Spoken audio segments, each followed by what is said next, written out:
Saxophone jokes, music jokes. Q. What is the difference between a saxophone and a chainsaw? A. It's all in the grip. Q.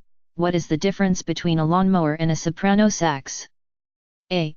You can tune the lawnmower and the owner's neighbors don't mind if you don't return the sax when you borrow it. Q. What is the difference between a saxophone and a lawnmower? A. Vibrato. Q. How many alto sax players does it take to change a light bulb? A. 5.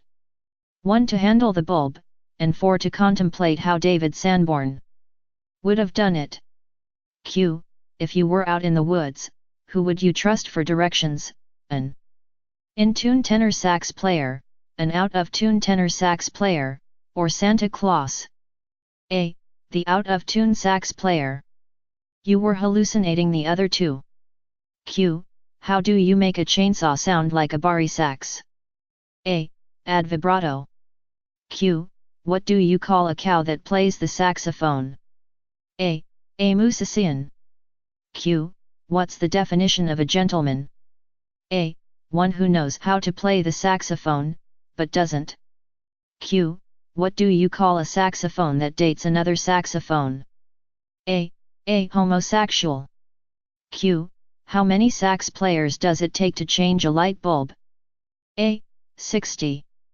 1 to change the bulb and 59 to talk about how much better Michael Brecker would have done it. Doctor's office.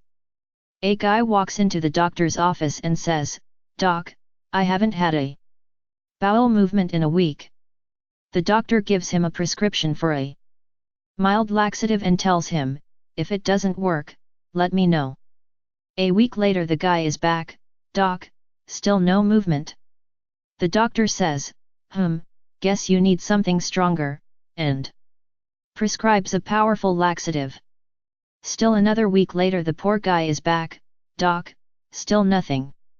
The doctor, worried, says, "We'd better get some more information about you to try to figure out what's going on.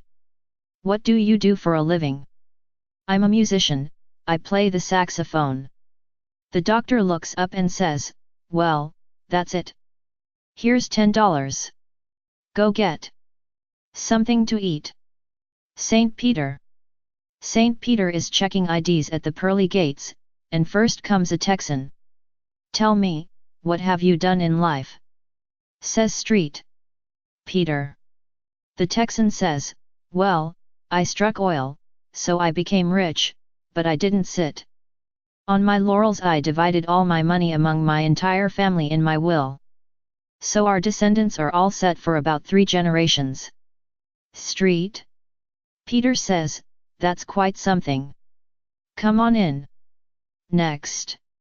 The second guy in line has been listening, so he says, "I struck it big in the stock market, but I didn't selfishly just provide for my own like that Texan guy.